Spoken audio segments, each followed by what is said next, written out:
Ассалаумағалейкум, менің есімім Бейбарыс, проктолог маманы. Бүгінгі эфиріміз жалпы геморрой жөнінде болады.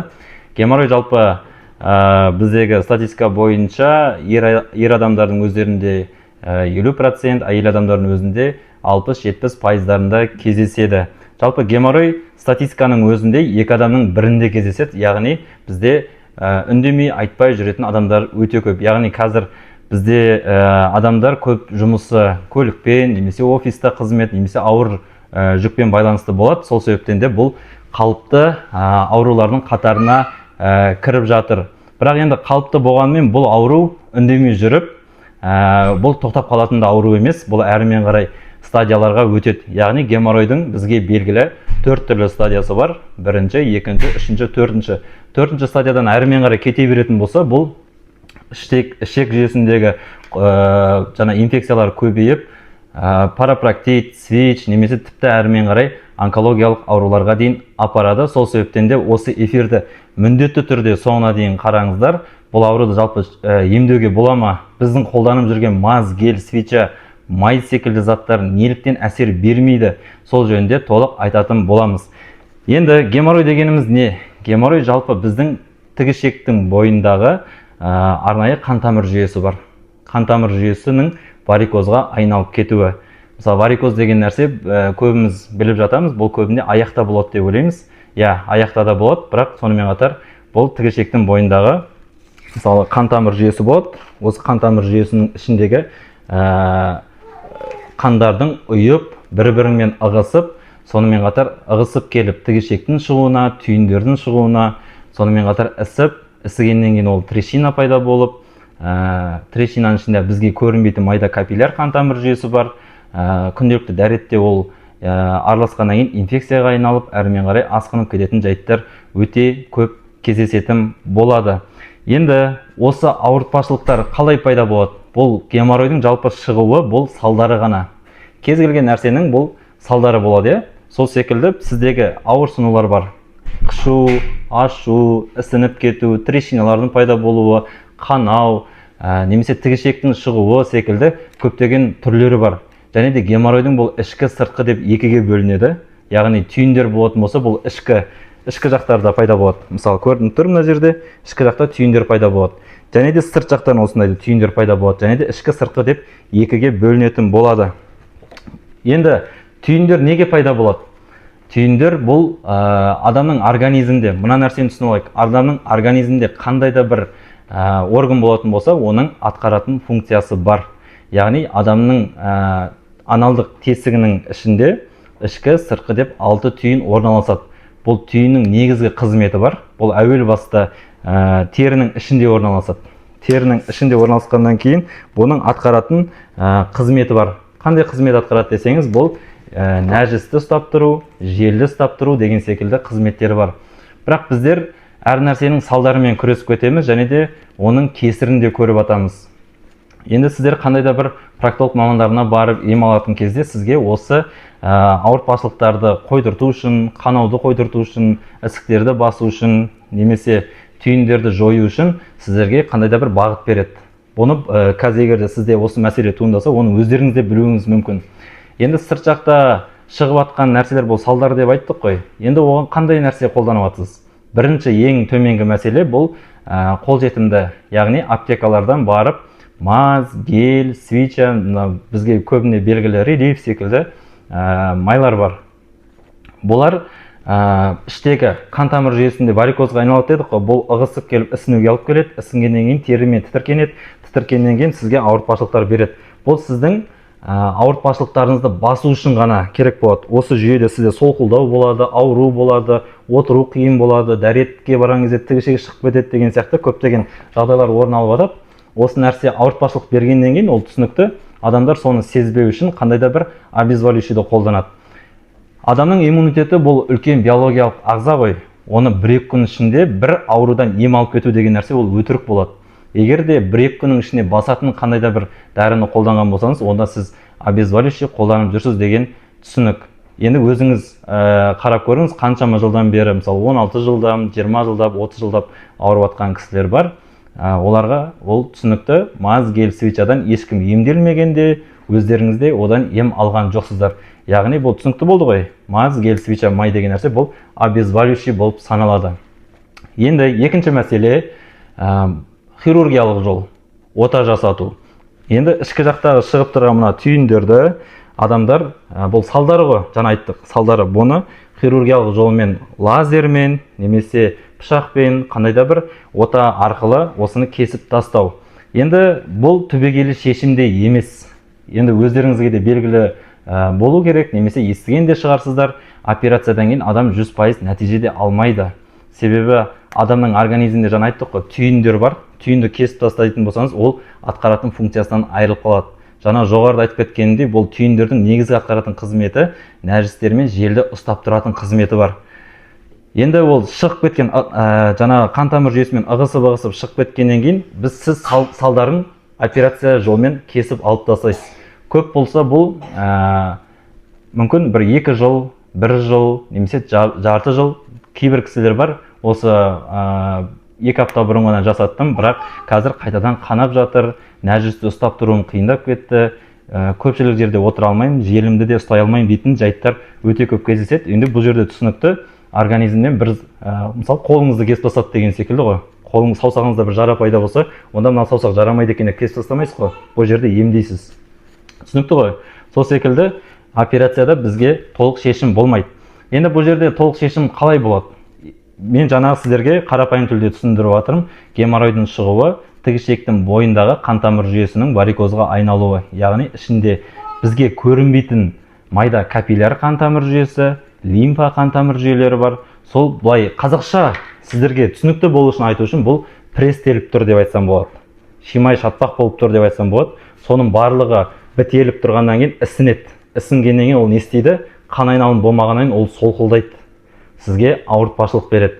Дәретте де қиналып жүргеніңіз, отырсаңыз да, тұрсаңыз да, қай жерде жүрсеңіз де сіздің ауыртпашылықтарыңыздың болуы осы себептен. Енді бұған қандай ем алу керек? Бұның жолы қандай деген сұрақ туындағанда өздеріңізге де жаймен жауаптар келіп жатыр деп ойлаймын. Яғни бұл тігішектің бойында қан тамыр жүйесіндегі ұйыған қандарды сұйылту. Бұл уже бір дұрыс сұрақ, жаңағы жауаптың жартысы деп айтады ғой. Сол себептен біздің қойылатқан бұл жерде әдемі келетқан сұрақтарымыз, этапна келетқан әңгімеміз, бұл біздің ауруымыздың жеңуінің жарты шешімі деп айтсақ та болады. Сонда сіздерге де қазір түсінік пайда болды. Яғни жаңағы варикоздың ішіндегі ұйыған қандарды сұйылту керек екен деген сіздерге сондай түсінік пайда болады. Енді оны қалай сұйытамыз?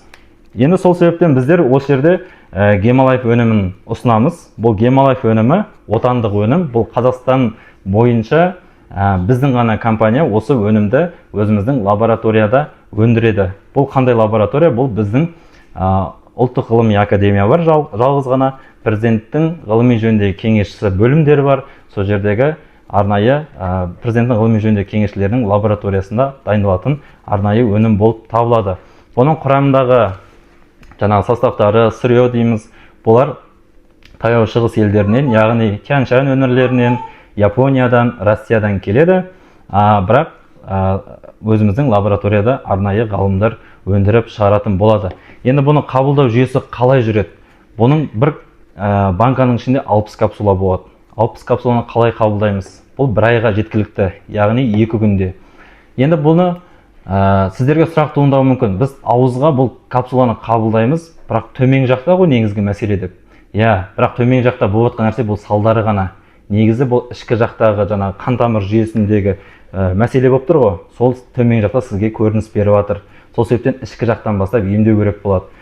Адамның организміне қажетті витаминдер, дәрумендер тамақ арқылы сіңеді. Сол себептен таңертең кешке тамақпен бірге араластырып, осыны бір капсуладан, яғни күніне 2 капсула ішетін боласыз. Бұл 2 капсула сіздің организміңізге сіңіп кетуге дозасы жеткілікті.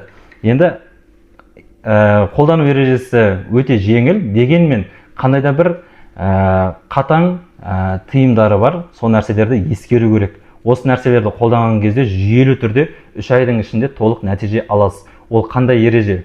Енді қан тамыр жүйесіне бұл ішкеннен кейін бірден сіңіп кетпейді ғой. Сіңу үшін не істеу керек?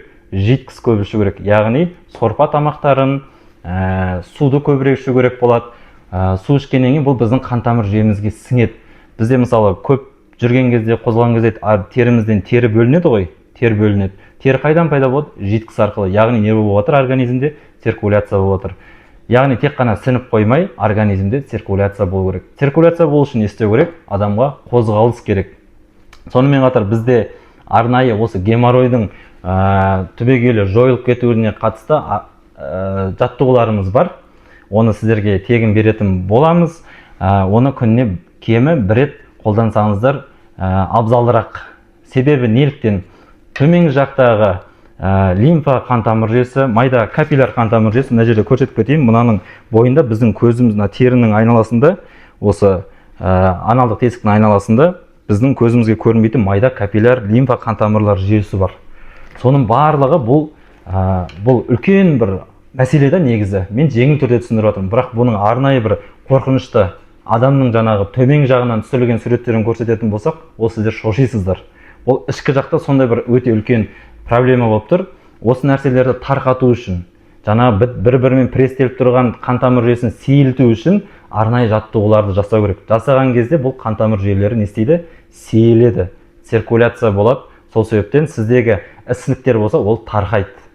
Ісінулер уже басылады. Сонымен қатар тігішектің шығуы, бұл көп адамда да мәселе. Бұл яғни бұл жерде тағы бір нюанс бар. Тігішектің шығуы, яғни тері созылмалдылығы да бар деген сөз.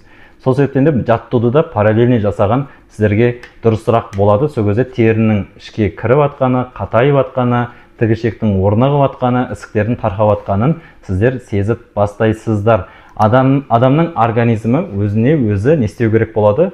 Восстановление. Яғни бұрын сіз қандай туа бітіп сіз геморрой емессіз ғой. Ол жаймен келді бәленше жылдан бері. Соның барлығын сіз осы жүйелі түрде 3 айдың ішінде алып шығатын боласыздар. Енді бұл жерде аурудың әрмен қарай асқынып кетуіне тежейтін нәрселер бар. Ол қандай мәселелер? Адамда жаңа 4 түрлі стадия бар дедік. Ол әркімнің стадиясына байланысты, сонымен қатар иммунитетіне байланысты, және де басқа да органдарына қатысты дәрілер, витаминдер қабылдап атқанына байланысты, оған да направление беріледі, қай дәріні қай уақытта ішу керектігіне байланысты. Енді ең негізгі мәселе геморройдың емделіп кетуіне тежейтін 2-3 мәселе бар. Оның негізгі бір екеуін атап кетсем, бұл өттегі мәселе. Кейбір кісілерде өттің ауруы бар, немесе өті жоқ адамдарда бар.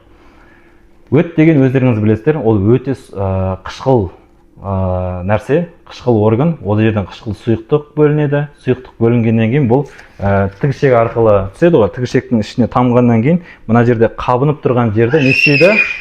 Қабынып тұрған жерді төменгі жақтағы одан бетер қоздырып жібереді.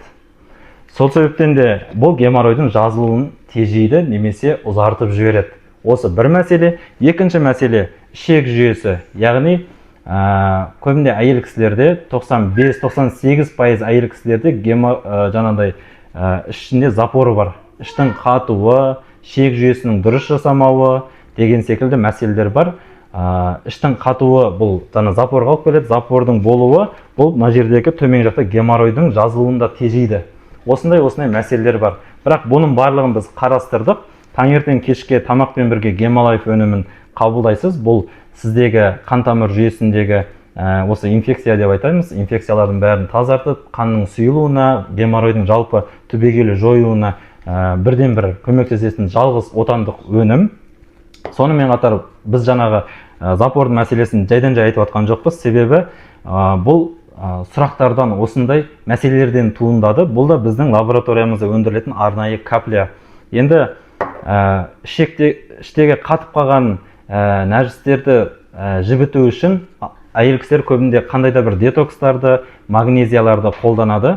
Олар іштегі сілемейлі қабық дейді. Ішектің бойына сілемейлі қабықтар болады. Оның негізгі қызметі нәжістердің дұрыс түзілуіне алып келеді. Бірақ магнезия сияқты заттарды ішкен кезде адамдар ішек жүйесіндегі сілемейлі қабықты да не істеп жібереді, сүріп жібереді.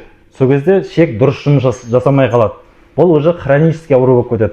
Сол себептен бұны да біз түбегейлі шешімін таптық. Мынау гемовит, яғни екінші продукция бұл ішек жүйесіндегі сілемейлі қабықты тек қана восстановление жасап қоймай, нәжістің дұрыс түзілуіне, запордың болмауын алып келеді. Осыны қабылдайсыздар, егер запор болатын болса. Сонымен қатар арнайы шприц. Бұл жүйелі түрде ем алу үшін енді қаншама жылдап төмен жақта сізде проблема болып келді ғой. Төмен жақта проблема болғаннан бұл жерде де уже іш жақтарда қандай да бір нәжіспен араласып жатқан инфекциялар бар. Осыны да алғашқы 10 күндікте тазарту үшін 2 күнде бір рет пайдаланатын арнайы осындай сұйықтықтарымыз бар. Бұл шприц клизма ретінде аналдық тесіктің ішіне құйылатын сұйықтық. Енді қазір Гемалайф компаниясында өте үлкен жеңілдіктер болып жатыр, яғни 2 айлық курс лечениесін алған адамға 3-ші айын тегін беретін боламыз. Яғни мына жерде упаковканы айтсақ болады. 2-ін алатын болсаңыздар, 3-шісі тегін. Сонымен қатар, егер запор болатын болса, бұның бағасы өте қолжетімді. Оны запор болса, оны біздегі мамандарға айтсаңыздар, сізге қосымша айтатын болады. Енді алғашқы 10 күндікте жаңа сіздегі ісіктерді басу үшін арнайы атап кететін шприціміз бұл тегін беріледі сіздерге. Осындай үлкен жеңілдіктерге үлгеру үшін біздегі мамандармен 3 ай бойы толықтай нәтиже алу үшін біз сіздерге тегін кеңес беруге дайынбыз. Сонымен қатар халал сертификатталған, өзіңіз көріп отырғандай. Сонымен қатар договорымыз бар. 3 айдың ішінде нәтиже бермесе біздегі сізден алынған төлемдер кері қайтарылады деген нотариалды договорымыз бар, печат басылған.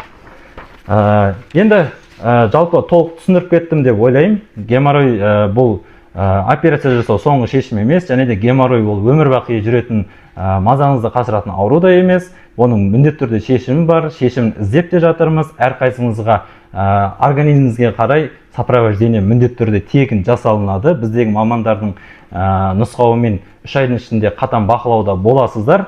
Толық ақпарат алу үшін төменде арнайы мамандардың номерін жазып қоямыз, және де сілтемелер қойып қоямыз. Осы мына жерден арнайы номерлер шығады. Осы номерлерге өтіп, біздегі мамандардан тегін кеңес алыңыздар. Баршаңызға рахмет.